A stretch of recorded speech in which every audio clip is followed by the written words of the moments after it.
Do you ever find yourself scrolling through social media when you're meant to be working? Well, you're certainly not alone. We all avoid tasks at time to time, and this is called procrastination. It's something that we all struggle with, but we don't have to let it control us and take over our working day. So in the next few minutes, we will break down exactly what procrastination is, why we struggle with it, and some tips and techniques to help to support with that. So the science of procrastination and why we struggle with it. So first of all, it's not laziness. It is your brain avoiding either something stressful or something uncomfortable. So what we have to remember is the brain sees everything new, everything uncomfortable, everything hard as a threat.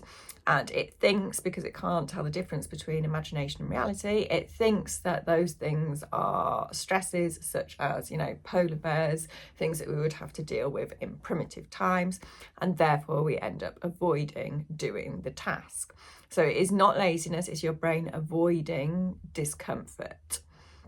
So common triggers for that is that something feels overwhelming. So it may feel like it's a really big task and you don't know where to start with that. You don't know where to start breaking it down. Therefore, your brain is like, whoa, okay, this is too much. I don't know where to start. So I'm not going to start anywhere because it's so uncomfortable. Fear of failure or perfectionism is something really common. So we want to get things perfect.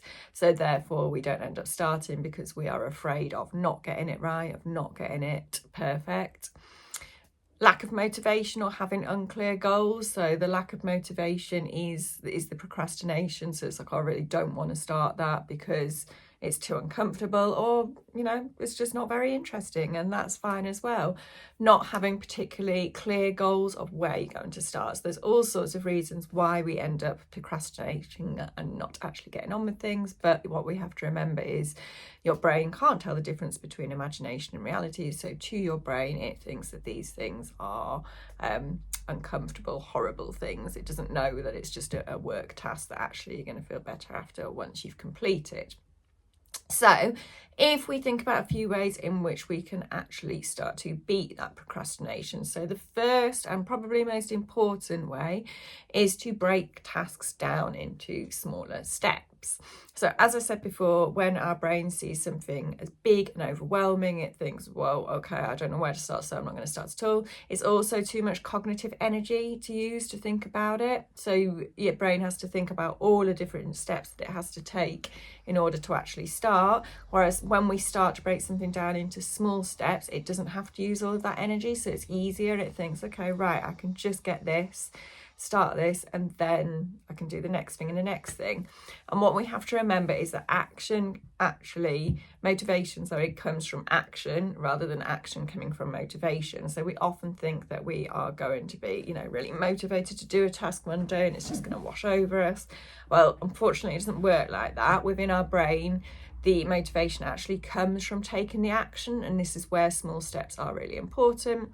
So if you put that very first small step in place, like even if it is just, right, I'm going to turn the computer on, I'm going to, look at the to-do list and I'm going to do 5 minutes of that first thing. That is your brain doing a task. When we complete a task, we get a sense of achievement. The chemical, the neurotransmitter that we get from that sense of achievement is called dopamine. When we get that little hit of dopamine, our brain thinks, right, okay, I can do the next thing. And that's when the motivation starts to come. It's like, okay, I can do the next thing, tick, dopamine, now I can do the next and the next and the next. So breaking things down into small steps is how we're going to get that motivation going.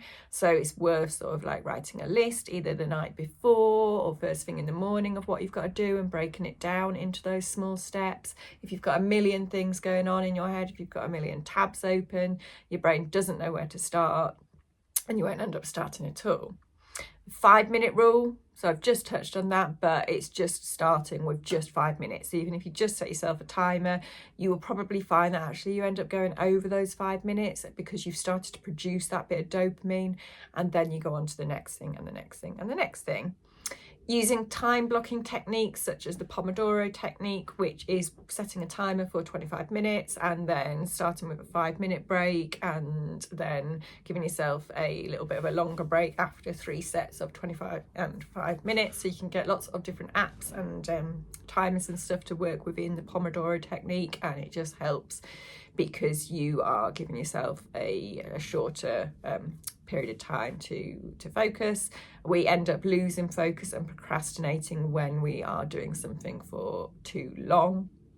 Eliminating distractions. So phone is probably the most common distraction for all of us. So putting your phone away in a drawer for, even for 20 minutes and then giving yourself a couple of minutes to check it, or, closing unnecessary tabs down on your laptop. Emails is a really common one that I come across with my clients when they're getting email notifications popping up, distracted by that, end up replying to emails. So just closing your notifications down. Anything that is a common distraction that you can put in place to support with that.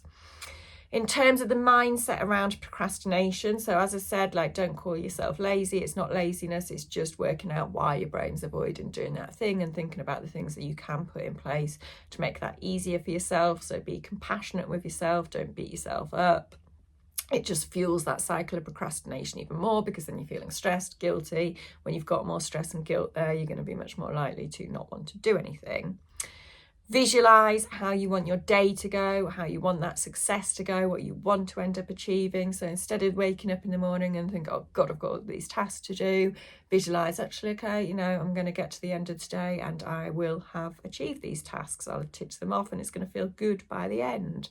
And by the end, reward yourself as well. So when you finish, whether it's your reward is that you're going to go out for a little walk, whether it's that you're going to, if it's a food related reward, whether it's, I even have a client that at the moment is doing herself a little sticker chart for doing things. Whatever reward works best for you. So just remember that procrastination is normal, but with putting small things in place, you can conquer it. And be really mindful of your day-to-day stress levels as well. The more day-to-day stress you've got, if you're not getting enough sleep, then you're going to be much more likely to want to procrastinate and hide away from those uncomfortable tasks.